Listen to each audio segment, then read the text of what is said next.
Hi everyone, welcome back to Godly Dragon Reviews. So, just a little over 4 years ago, during the first season of the show, I reviewed a movie called Zootopia. When I first saw this movie, I loved it so much and gave it a 5-star review. It made me laugh a lot and I liked the story and I was very impressed. Or so I thought. After 2016, looking back on it, I felt like it wasn't as good as I remember it being. So, this movie has a message against racism, which on the surface is a good thing. The animals in Zootopia are classed between predator and prey, with predators stereotyped as inherently violent, and prey like bunnies just as dumb bunnies that can't do anything. So, she wants to prove that she can make the world a better place by trying to get hired as a cop. She does, but only as someone who hands out parking violation tickets, and she wants to prove that she can do more.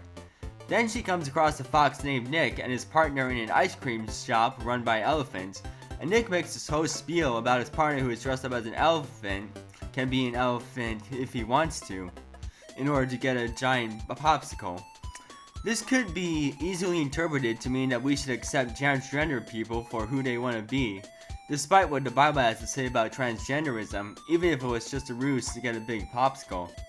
Later on in the film, they go to find some missing predators who seem to have returned to their savage ways. So then Judy gives a speech on predators and how they are all savage, only to upset Nick, who is a predator that isn't savage. This can be easily paralleled to the narrative where Trump apparently said Mexican immigrants are rapists and bringing in drugs, according to the media. Then Judy finds out that a certain flower is what is really making the predators go savage, so she apologizes to Nick and they become friends again. Then they find out it was really this female sheep character who was making the predators savage with her new drug. And that's another thing. I am tired of this trope of, oh, I bet you didn't know that she was the villain. When you do this trope too many times, it becomes predictable. Pixar also did this too in their film Coco. It's just getting predictable now and I'm tired of it. I also noticed that in this world, there's no reptiles or birds or any other species not in the film I may be neglecting to mention. Why is that? I know dragons are considered just fantasy, but you couldn't have any reptiles that we know exist? I just really would have appreciated a lot more variety. That being said, I know that I did try to have a good message against racism and prejudice, which we need in our society. It just felt too preachy and heavy-handed in the end. There's better ways to tell a story with an anti-racism message. That being said, the animation is well done and I was impressed with how they animated that whole world of animals living together.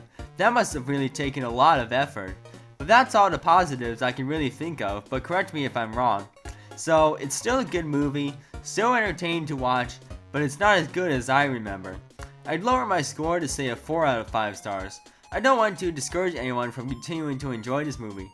Just remember that next time you watch a movie like Zootopia, there just might be some liberalism, which is the case with every movie that comes from Hollywood right now. God bless.